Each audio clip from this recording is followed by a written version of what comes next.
بات بہت مضبوط ہونی چاہیے۔ تو آئیے جانتے ہیں کہ ایک شوہر کے اوپر بیوی کے کیا کیا حقوق ہیں مجاز صاحب سے۔ جی مجاز صاحب۔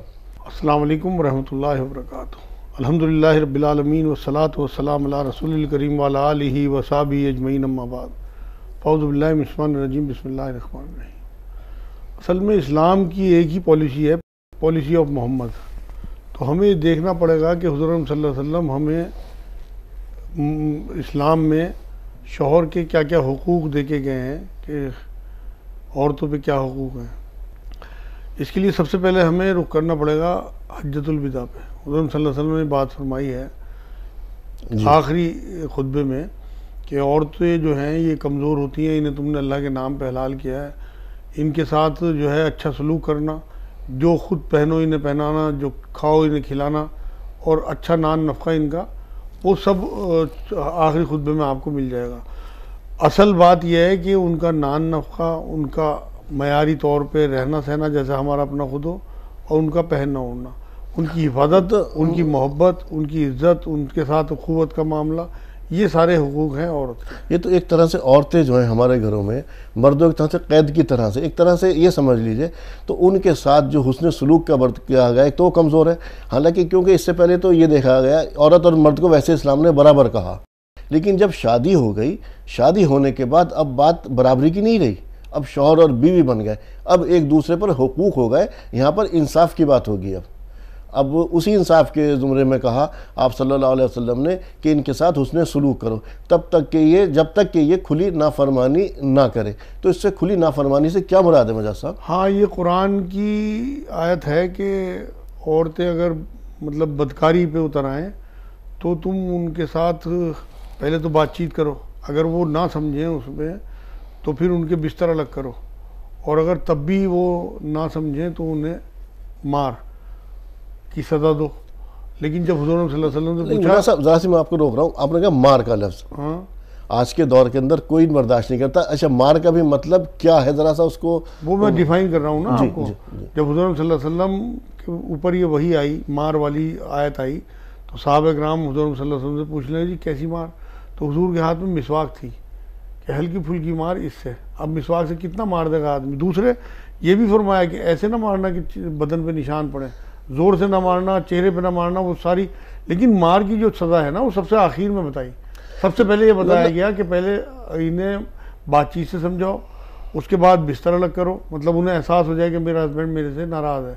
لیکن اگر تب بھی نہ مانے، یہ اس وجہ سے ہے کہ اگر کھلی مطلب اس طرح کی حرکتیں کریں جو تمہارا کہنا نہ مانے، یا تمہیں بدنام کریں، یا کچھ اس طرح کا معاملہ ہو، اس کے بعد انہی آیتوں میں آگے فرمایا ہے سورہ نساء میں، مطلب یہ آپ کہنا چاہ رہے ہیں کہ چوٹ پہنچانا مقصد نہیں ہے، عزت نفس، عزت نفس پر احساس کرانا کہ ہسبینڈ جو ہے وہ ناراض ہے اور میرے سے اچھا نہیں ہوا، جس سے کہ اسے احساس گناہ ہو، اور پھر وہ توبہ کی طرف پلٹے، اور پھر گھر کا جو معاملہ ہے وہ آگے بھی ہے۔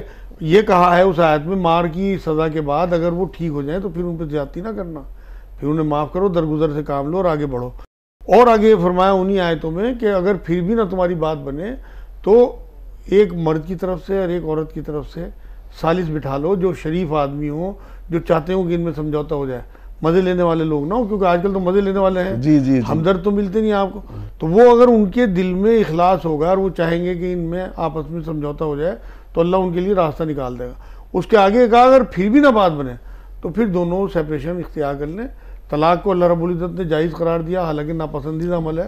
اس کے بعد سب سے آخر میں، اسلام میں تو 1 منٹ میں طلاق کی بات کر دیتے ہیں، بہت آخر میں، کیونکہ جو کام اللہ کو ناپسند ہوگا وہ طلاق جو آپ کہہ رہے ہیں وہ بھی تب ہے تب حدود اللہ، جو اللہ کے حدود ہیں ان کی نافرمانی ہو رہی ہو، اپنی نفس کے لیے نہیں ہے۔ نہیں، اگر وہ حدود اللہ میں آئے گا نا، اگر خدا نہ خواستہ کوئی عورت اپنے ہسبینڈ کی نافرمانی کرتی ہے اور کوئی ایسے حرکت کرتی ہے جو ناشائستہ حرکت ہو، تو وہ اللہ کی حدود سے باہر نکلتی ہے، کیونکہ اللہ نے تو حدود قائم کر دی نا۔ دیکھو، مرد کو قوام کہا قرآن میں، اللہ رب العزت نے سورہ نساء کی 34 نمبر آیت میں، اس کی وجہ بیان کر دی کہ یہ تمہارے لیے معاش کا انتظام کرتے ہیں، اور مرد کو اللہ نے تھوڑی طاقت دی۔ ایک جگہ یہاں رتبہ مرد کا قرآن میں بیان کیا زیادہ، حدیثوں میں عورتوں کے بہت رتبے بیان کیے، دونوں برابر ہیں، مگر یہاں صرف علت بیان کر دی کہ کیونکہ کما کے لاتے ہیں اور گھر کو چلاتے ہیں تو ڈرائیور ایک ہی ہوگا، گاڑی کے 2 ڈرائیور نہیں ہو سکتے۔ یہ گاڑی ہے، ایک مکان جو ہے، اس میں ایک ڈرائیور کو کر دیا اللہ رب العزت نے، اور اس کے بعد اس میں بیوی بچے سب بیٹھے ہیں، اور زندگی آسانی سے گزاریں. لیکن جہاں دو ڈرائیور ہونے کی کوشش کریں وہاں ایکسیڈنٹ ضرور ہوگا. جی اچھا مجاہد صاحب، ایک طرف تو یہ کہا جو مار کا بھی آپ نے ذکر کیا، حالانکہ وہ صرف عزت نفس کی بات ہے، اس کو چھوڑ، اس کو مجروح کرنے کا جس سے کہ اس کو دل پہ ایسا احساس ہو. دوسری طرف کہا کہ اگر تمہاری عورتوں کی عادتیں آپ کو پسند نہ ہوں تب بھی آپ ان سے نفرت نہ کرو. تو یہ کس طرف اشارہ کرتا ہے؟ یہ سورہ نساء کی 19 نمبر آیت ہے کہ اگر تمہیں اپنی عورت کی کچھ باتیں ناپسند ہوں تو ضرور اللہ نے اس میں کچھ ایسی پسندیدہ چیزیں رکھی ہوں گی کہ تمہاری زندگی گزر جائے گی. اصل میں سب سے پہلے تو عارف بھائی یہ دیکھنا پڑے گا کہ یہ زندگی ہمیں ملی کیوں ہے. اللہ رب العزت نے قرآن میں کہا کہ میں نے آزمائش کے لیے انسان اور جن کو پیدا کیا. اب یہ ہمارے لیے تو آزمائش کا حصہ ہے. اب اللہ کسی کو کچھ دے کے کسی سے کچھ لے کے آزما رہا ہے. اگر آپ کو آپ کے مزاج کے خلاف بیوی مل بھی گئی، اگر آپ صرف اس کی نیگیٹو چیزوں پہ دھیان رکھو گے تو لازمی آپ کے گھر میں ٹنٹے رہیں گے. لیکن اگر آپ اس کی پازیٹیو چیزوں پہ بھی دھیان رکھو گے کہ اس میں یہ برائیاں ہیں لیکن یہ اچھائی بھی تو ہیں، ہر برائی کے بعد اچھائی ہے، ہر رات کے بعد دن ہے. صحیح بات. اللہ رب العزت کی طرف سے. تو اگر آپ اپنی عورت میں وہ اچھائی ڈھونڈو گے تو وہ آپ لازمی اس سے محبت کرنے لگو گے کچھ دنوں کے بعد. یہی اسی طرف اشارہ کیا. دیکھیں خوبصورتی ہوتی ہے، جوانی ہوتی ہے، چند دنوں کی ہوتی ہے. اصل میں تو خوبصورت ہونی چاہیے عورت. اسی لیے حضور صلی اللہ علیہ وسلم نے جو کرائیٹیریا دیا ہے کہ جب تم رشتہ دیکھو تو 4 چیزیں دیکھی جاتی ہیں، حسب نسب، ایک پیسہ، ایک خاندان، اور ایک خوبصورتی، اور دوسرے دینداری. تو 4 چیزوں میں تم دینداری کو پریفر کرنا، حدیث پاک ہے. تو اگر آپ شروع میں یہ دیکھ لیں گے، اسی لیے دیکھنے کی بھی اجازت دی حضور نے. بعد میں تو یہ کہہ نہیں سکتے کہ آپ کو مجھے پسند نہیں ہے، لیکن پھر بھی عادت اعتبار نہیں کھلتے پوری طرح سے. کوئی عادت اس میں غلط ہے بھی. آپ اچھے ہمدرد، شوہر جو ہوتا ہے نا وہ اچھا دوست بھی، اچھا باپ بھی، اچھا بھائی کا رول کرتا ہے ادا، اچھے ہمدرد کا، اچھے خیر خواہ کا. آپ اس کی آخرت سنوارنے کے لیے، آپ بڑے ہو، آپ کو تجربہ زیادہ ہے، آپ معاشرے میں زیادہ رہتے ہو، اپنی چھوٹی کی طرح سے اسے ایک شفقت اور محبت کے ساتھ. قرآن میں اللہ نے کیا کہا؟ میں نے میاں بیوی میں محبت اور اخوت، انسیت آپس میں پیدا کر دی. تو اس محبت کے ساتھ دیکھیں یہ سب سے حسین رشتہ ہے. اللہ نے دیکھو ماں باپ کا جو رشتہ ہے وہ تقدس والا ہے، لیکن شروعات جو کائنات کی ہے وہ میاں بیوی کے رشتے سے کی ہے. وہی میں کہتا ہوں کہ اللہ تعالیٰ نے پہلا رشتہ جو بنایا وہ میاں اور بیوی کا. اور دوسری بات یہ ہے کہ تمام رشتے اللہ رب العزت نے بنا کے بھیجے ہیں. ایک یہ رشتہ ایسا ہے جسے ہمارے ہاتھ میں دے دیا کہ اسے تم خود کریٹ کرو اور اسے سنبھالو. ہم شروع میں تو جب لڑکی دیکھتے ہیں یا گھر والے دیکھتے ہیں تو بہت اچھے بنتے ہیں، ان کے ساتھ بہت اچھا معاملہ کرتے ہیں. لیکن جب ہم دیکھتے ہیں کہ یہ مطلب ہمارے گھر آ گئی، اس کے بعد ہمارا رویہ بدل جاتا ہے. یہ نہیں ٹھیک ہے. آدمی جو شروع سے ہو وہ آخر تک رہے.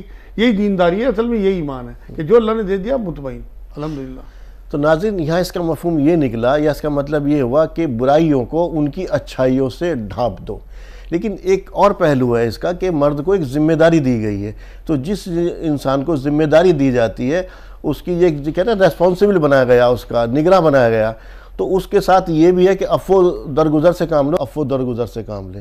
یا مرد کو جو ہے حاکم، جو آپ سمجھتا ہے مرد کو حاکم بنایا گیا، اس کو نگراں بنایا گیا، اس کو یہ نہیں کہ اس کے غلامی میں دے دی گئی ہے.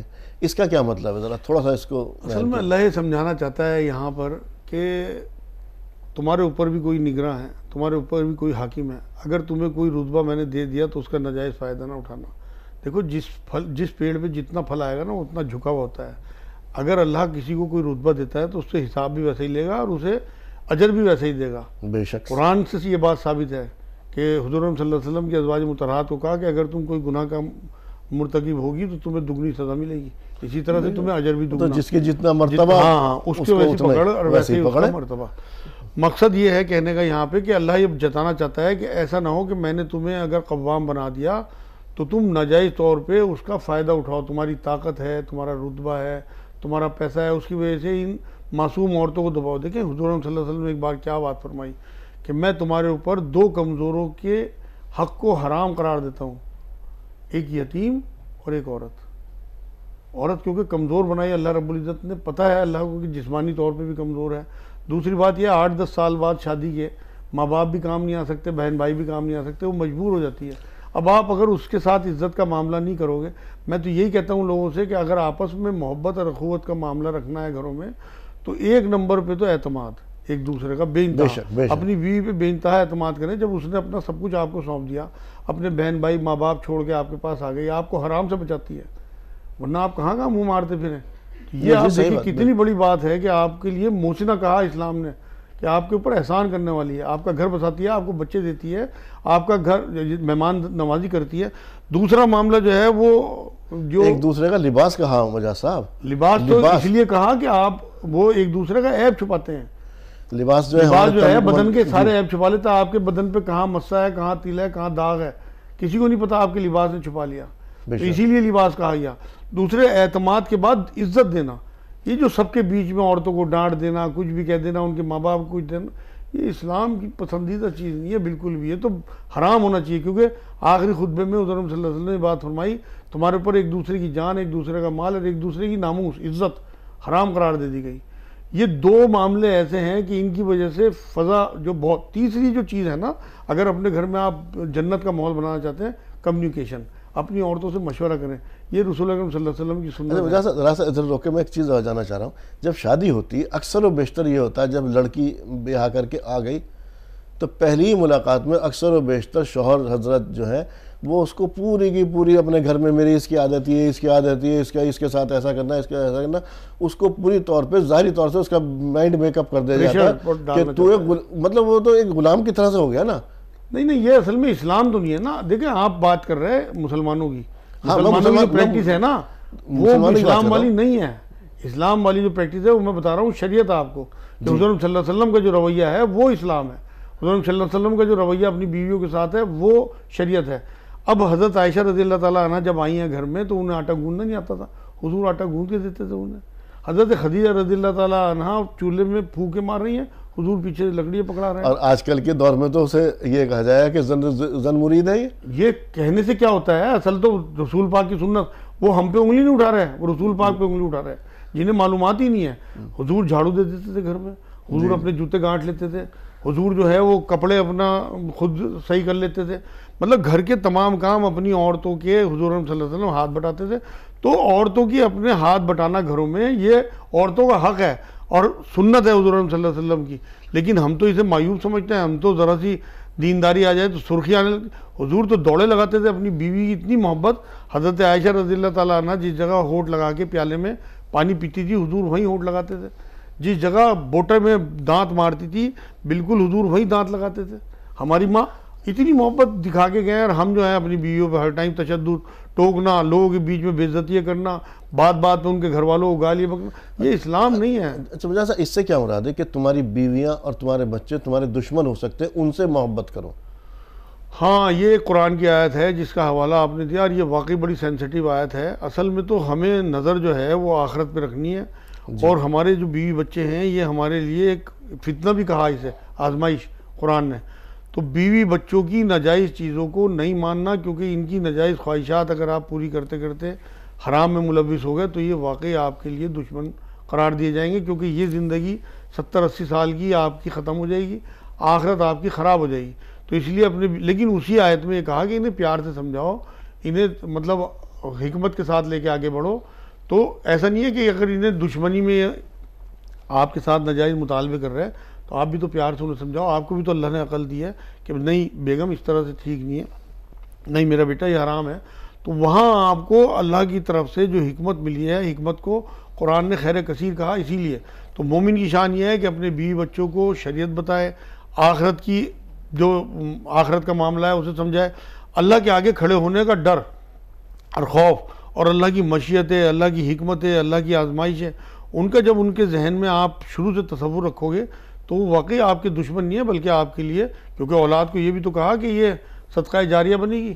اچھی بیوی کے بارے میں تو حضور صلی اللہ علیہ وسلم نے یہ بات فرمائی، دنیا کا مال جو ہے مال و متاع جمع کرنے والا ہے، لیکن اس میں سب سے زیادہ جو بہترین چیز ہے جمع کرنے کی وہ نیک بیوی ہے، سب سے بڑی نعمت۔ جی بے شک۔ اچھا مجاز صاحب، دو الگ خاندان ہیں، اس کی عادات وہ کہ اس کی پرورش کسی اور ماحول میں ہوئی ہے، لڑکے کی پرورش کسی اور ماحول کے اندر ہوئی ہے، دونوں کے دونوں جب آئے ہیں تو اب جیسے میں نے ابھی کہا کہ حاکم بن کر کے اس کی عادتوں کو جبراً سدھارنا، اس پہ جبر کرنا، یہ کہاں تک وہ، جبکہ کہا ہے کامل مومن وہ ہے جو بیویوں کے ساتھ اچھا سلوک کرے؟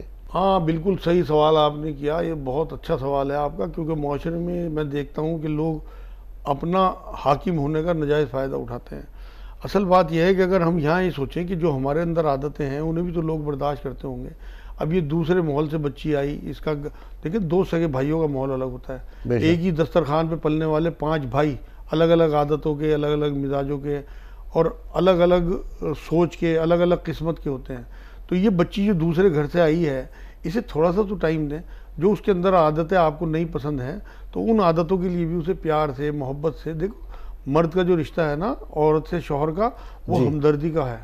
آپ اگر اسے ہمدردی کے ساتھ لے کے پیار، کیونکہ آپ نے پوری زندگی گزارنی ہوتی ہے، آپ شروع میں اگر اس کے ساتھ سختی کرنے لگیں گے تو اس کا دل ٹوٹ جائے گا، اور آپ کے لیے وہ عزت اور وہ محبت اس کے دل میں نہیں رہے گی.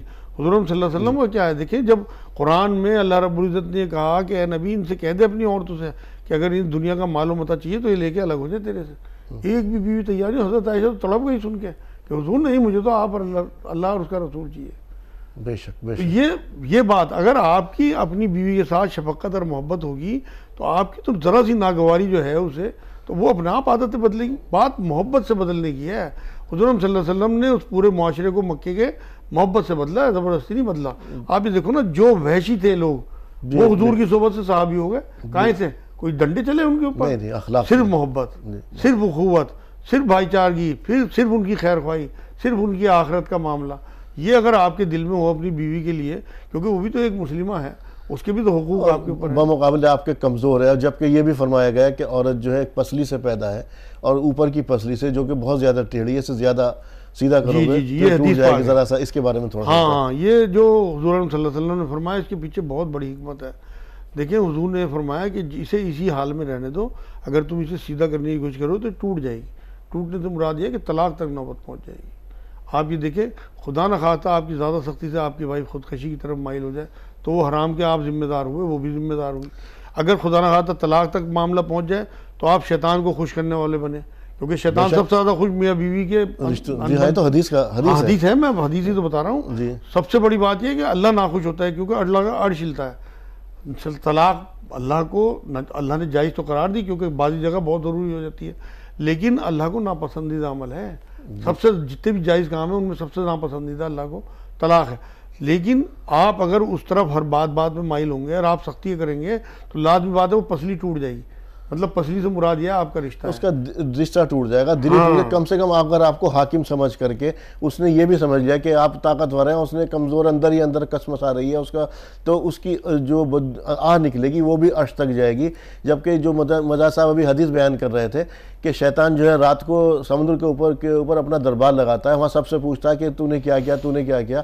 تو اس میں سے جب ایک شیطان کھڑے ہو کے یہ کہتا ہے کہ میں نے دو شوہر اور بیوی کے بیچ میں رکھنا ڈال دیا یا ان کو علیحدہ کرا دیا، تو اس سے شیطان اس کو اٹھا کے گلے لگاتا ہے اور سب سے زیادہ خوش ہوتا ہے. لیکن ایک اور مزید حق ہے بیوی کے اوپر شوہر کا، نان نفقے کا. مجاہد صاحب ایک اور جو حق دیا گیا، جو ذمہ داری سب سے زیادہ، نان نفقے کی ذمہ داری مرد کو دی گئی عورت کی.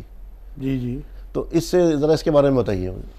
اصل میں جب آپ نکاح کر کے لاتے ہیں کسی عورت کو تو وہ اپنا گھر بار، بہن بھائی، ماں باپ سب کو چھوڑ کے آتی ہے. بے شک. تو آپ کو اپنے معیار کے حساب سے، حضور نے ہی فرمایا کہ جیسا خود کھاؤ ویسا ہی نہیں کھلاؤ، جیسا خود پہنو ویسا ہی نہیں پہناؤ. عورت کا یہ حق ہے کہ آپ اس کے لیے بہترین رہنے کا انتظام اپنی حیثیت کے حساب سے، کھانے پینے کا انتظام اور پہننے کا انتظام معیاری جیسا آپ خود کرتے ہو. جی جو آپ اگر وہ الگ بھی رہنا چاہتی ہے، یہاں میں یہ وضاحت کر دوں کہ اگر وہ الگ بھی رہنا چاہتی ہے تو آپ اس کا حق ہے. ہاں اس کا حق ہے. آپ کو اپنے ماں باپ کا دھیان رکھنا ہے، لیکن یہ ضروری نہیں ہے کہ آپ اپنے ماں باپ کے ساتھ رہیں. آپ اپنی بیوی کو اس کا یہ حق دیں گے کہ آپ یا تو اسی پورشن میں الگ پورشن کر دیں. اس کے اوپر جو ہے نا گھر میں جھگڑ ہو جاتے ہیں کہ اس نے مجھے ماں باپ سے الگ کر دیا. اصل میں گھر کی بات نہیں میں کر رہا، میں شریعت بتا رہا ہوں. ہاں نہیں، شریعت کا تو حکم جو بتا رہے ہیں نا آپ، تو شریعت میں جھگڑا نہیں ہونا چاہیے. لوگوں کو دو چار کی طرح سمجھ میں آنا چاہیے. میرے پاس روز یہ سوال آتے ہیں کہ جی کیا زبردستی ہم عورت سے اپنے ماں باپ کی خدمت کرا سکتے ہیں؟ بالکل نہیں کرا سکتے. آپ کو کرنی ہے، آپ کے اوپر ہے. دیکھو ایک بات، آج ایک حدیث سناؤں میں آپ کو بہت خوبصورت. حضور صلی اللہ علیہ وسلم نے ایک بار یہ بات فرمائی کہ جو شریف آدمی ہوتا ہے وہ بیوی سے دب کے رہتا ہے، اور جو کمینہ آدمی ہوتا ہے وہ بیوی کو دبا کے رکھتا ہے. کمینہ حضور کی نظر میں. تو آج امت کا حال دیکھیے کہ کتنے کمینے اور کتنے شریف ہیں. یہ حدیث بتا رہا میں آپ کو. اب آپ اندازہ یہ لگائیے کہ عورتوں کے جو حقوق ہیں وہ اگر اسلام میں مرد دینے لگیں تو لازمی بات ہے کہ اور مذہب کی عورتیں جو ہیں وہ ہر حال میں اس طرف جو ہے وہ آئیں گی. جو حضور کی محبت تھی اپنی بیویوں کے ساتھ، صرف وہی جو ہے اڈاپٹ کر لیں مسلمان کافی ہے. نان نفقہ تو بہت دور کی بات ہے. انہیں عزت دینا، انہیں احترام دینا، نان نفقے کی تو اللہ نے ذمہ داری ڈالی ہے. اس کے بعد اگر عورت تو فرضیت میں آ گیا. ہاں آپ کے عورت اگر آپ کے ماں باپ کی، آپ کے بچوں کی، آپ کے رشتہ داروں کی خدمت کر رہی ہے تو اس کا احسان ہے. اس کا احسان مند ہونا چاہیے. ہاں اب میرے سے یہ سوال کسی نے کیا کہ جی کیا زبردستی عورت سے خدمت کرائی جا سکتی ہے ماں باپ کی؟ نہیں، پیر پکڑوا کے اس کا احسان مان کے اگر وہ کرتی ہے تو اس کا احسان ہے آپ کے اوپر. شریعت نے اس کے اوپر بوجھ نہیں ڈالا نا، اور اسے اجر ملے گا. لیکن آپ یہ دیکھیں کہ جس طرح سے آپ چاہتے ہیں کہ میرے ماں باپ کی عورت خدمت کرے، آپ بھی تو اس کے ماں باپ کی خدمت کریں. ایک بہت حسین حدیث آپ کو سناتا ہوں. حضور نے فرمایا تیرے 3 والد ہیں، ایک جس نے تجھے جنم دیا، ایک جس نے تجھے تعلیم دی، ایک جس نے تجھے بیٹی دی. جو سسر حضرات ہیں، ماں باپ ہیں لڑکی کے، وہ آپ کے لیے ماں باپ کا درجہ رکھتے ہیں. ہم تو داماد بن کے ایسی سرخی آتی ہے چہرے پہ کہ سیدھے منہ بات نہیں کرتے، کئی سال گھر نہیں جاتے. اکثر و بیشتر اس کے ماں باپ کو اچھے لقب سے نہیں پکارتے اس کے سامنے، بیوی کے سامنے، اس کو چاہے مذاق میں، لیکن یہ گالیاں دیتے ہیں. یہ مذاق نہیں ہو رہا، یہ تو بہت ہی اس کے تنزیہ. وہ کرتے تو پھر اب لڑنے لگیں گے. وہ کرتے تو بیوی دیکھیں ایک عورت کا ایک اور حق بھی ہے مردوں کے اوپر، یہ کہ اب شوہر جو ہیں انہیں یہ چاہیے کہ اپنی عورتوں کو لازمی ہر ہفتے اپنے مائکے بھیجیں یا ملا کے لائیں. اگر جانا ضروری نہیں ہے مرد کا، لیکن اگر عورت چاہتی ہے دوری کے اوپر ہے تو اس کا بھائی آگے ملا لے. اگر وہ کہتی ہے، نہیں کہتی کوئی بات نہیں، مہینوں نہیں جانا چاہتی ہے اپنے بچوں کی وجہ سے، گھر کی وجہ سے، کوئی حرج نہیں. لیکن اگر جانا چاہتی ہے تو یہ حق ہے اس کا مرد کے اوپر. دوسری بات یہ ہے کہ ہفتے میں ایک بار ماں باپ اور سال میں ایک بار بہن بھائیوں سے ملانا. لیکن کیونکہ دوریاں ہیں، اگر زیادہ دوریاں ہوں تو آج کل تو ویڈیو کانفرنسنگ ہے، مطلب روک نہیں سکتا مرد. یہ شریعت اس کے اوپر واجب ہے یہ بات کہ اپنی ماں باپ سے اپنی بیوی کو ملوا کے نہیں ملوا کے لاتا تو بھیجے اس کے گھر سے، ایسا انتظام کرے. مگر یہ جو میں سنتا ہوں اکثر کہ جی میرے میاں مجھے جانے نہیں دیتے یا مجھے رکنے نہیں دیتے یا مجھے ٹھہرنے نہیں دیتے. دیکھیں جی روکنے کی تو ذمہ داری اس کی نہیں ہے مرد کی. اگر وہ چاہتا ہے کہ میری بیوی مل کے آ جائے، ملا کے لے آئے، تو کوئی اس میں رکنا نہیں چاہیے عورت کو. یہ اس کا مرد کا حق ہے. لیکن عورت کا بھی حق یہ ہے کہ وہ بالکل اپنے ماں باپ سے تعلق بھی رکھے، ملے بھی، جانا آنا بھی اس کا رہے، اور بہن بھائیوں سے بھی. صاحب میں پھر ادھر ہی آ رہا ہوں نان نفقے کی طرف. بہت سارے مرد حضرات جو ہے نا اس چیز کی بھی اس کو سزا دیتے ہیں نان نفقے کی، یا اپنے آپ تو اس کو لمیٹڈ پیسہ دیں گے اس کے ہاتھ میں، اور اپنے لیے باہر کچھ بھی کرتے رہیں گے وہ جو بھی ان کی انکم ہے. تو اس انکم کے اندر اس عورت کا کتنا حق ہے، کتنا حصہ ہے؟ اصل میں تو جب اللہ رب العزت نے نان نفقے کی ذمہ داری ڈال دی اور وہ آپ کے اوپر احسان کر رہی ہے، آپ کا گھر چلا رہی ہے، آپ کے بچے، آپ کے ماں باپ، آپ کے بہن بھائی، سب کی دیکھ بھال کر رہی ہے، تو نان نفقے سے آگے بڑھ کے اس کا گھومنا پھرنا، اس کا اچھا فیشن کے کپڑے، اس کی پسند کی چیزیں لا کے دینا، یہ ساری چیزیں نان نفقے میں ہی آئیں گی. اگر وہ سخت عورت ہے تو پھر تو نان نفقے تک ہی رہے گا مرد. لیکن اگر وہ ایسی شریف اور سیدھی عورت ہے کہ وہ آپ کے حساب سے زندگی گزار رہی ہے تو آپ کو بھی یہ خیال چاہیے کہ اس میں سب کچھ اس کا آئے گا. اگر اسے آپ کی حیثیت ہے لاکھ روپے کی اور اسے کوئی 10,000 روپے کا سوٹ پسند آ رہا تو یہ اس کا مطلب حق ہے آپ کے اوپر. اس کا گھومنے جانے کو طبیعت ہے، آپ پردے میں انہیں گھمائیں. حضور صلی اللہ علیہ وسلم دوڑ لگاتے تھے اپنی بیویوں کے ساتھ. انہیں ہر سفر میں کسی نہ کسی بیوی کو قرے سے لے کے جاتے تھے، ساتھ سفر کرتے تھے، تفریح کراتے تھے.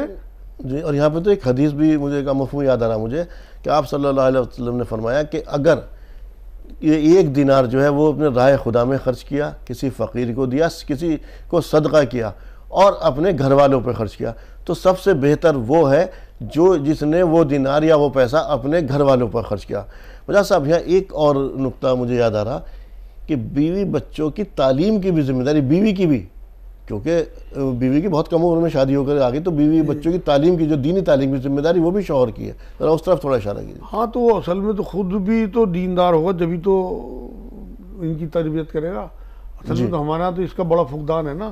بیوی کی اگر تربیت وہاں سے نہیں ہو کے آئی ہوئی تو یہ بھی آپ کی ہمدردی کا ایک تقاضا ہے کہ آپ اس کی آخرت کی فکر کریں. یہ تو اس کو پھر تان تشن دیے جاتے ہیں، گھر سے کیا سیکھا یہ تانا دینے کی بات نہیں. دیکھیں میں ایک مثال دیتا ہوں آپ کو.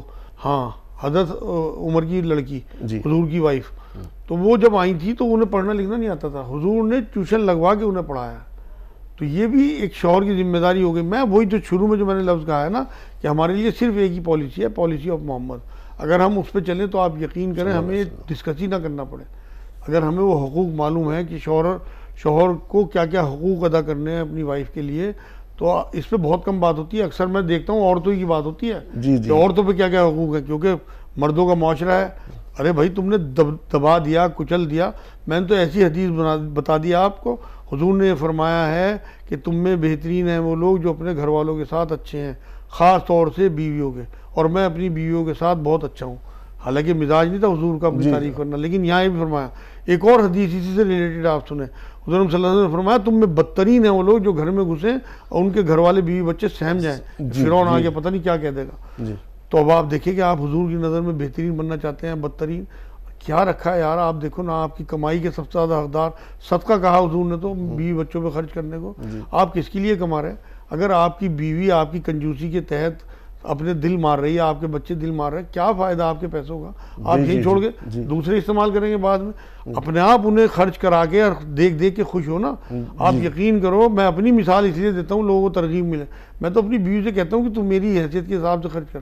حالانکہ وہ اتنی سیدھی سادھی عورت ہے، نہیں کرتی، مگر ترغیب دلانی چاہیے اپنے بیوی بچوں کو. ناجائز تو ان کی ماننی نہیں چاہیے، لیکن حلال دائرے میں اللہ کی حدوں میں رہتے ہوئے ان کی جو جو ضرورتیں ہیں، ان کی جو جو خواہشیں ہیں، کیونکہ دوبارہ زندگی نہیں ملے گی، ان کی تمنائیں آپ ہی تو پوری کریں گے. ایک جملہ میں کہہ دوں آپ کو آخر میں کہ 2 ہی رشتے ہیں ایسے جو عورتوں کے نخرے اٹھاتے ہیں، کنوارے پنے میں باپ اور شادی کے بعد شوہر. بہت بڑی بات کہتی جی. تو اس لیے اپنی بیویوں کی بہت محبت کریں. آگے آپ کی ڈیتھ کے بعد ان کا کیا بننے والا ہے، آپ کی اولاد کیا حشر کرے گی، ان کے معاشرے میں کیا. میں نے بہت دیکھا بیوہ عورتوں کی کوئی عزت کوئی پوزیشن نہیں رہتی. تو اللہ نے آپ کو ایک موقع دیا کہ آپ اپنی بیویوں کے ساتھ بہتر سلوک کریں اور اپنے لیے جنت بنا دیں. آخری جملہ میرا آج کا آپ کے لیے تحفہ، دنیا ہمارے ہاتھ میں نہیں ہے، ہمیں نہیں پتہ کب کون سا حادثہ ہونا ہے کیا. آخرت ہمارے ہاتھ میں ہے، اور وہ بیویوں کے لیے بہت شارٹ کٹ ہے. بیویوں کے مطلب رشتے کے ساتھ نبھانے کے، آپ اگر اپنی بیویوں کے ساتھ اچھا رشتہ آج سے ہی شروع کر دیں گے تو آپ کی جنت آج سے ہی شروع ہو گئی.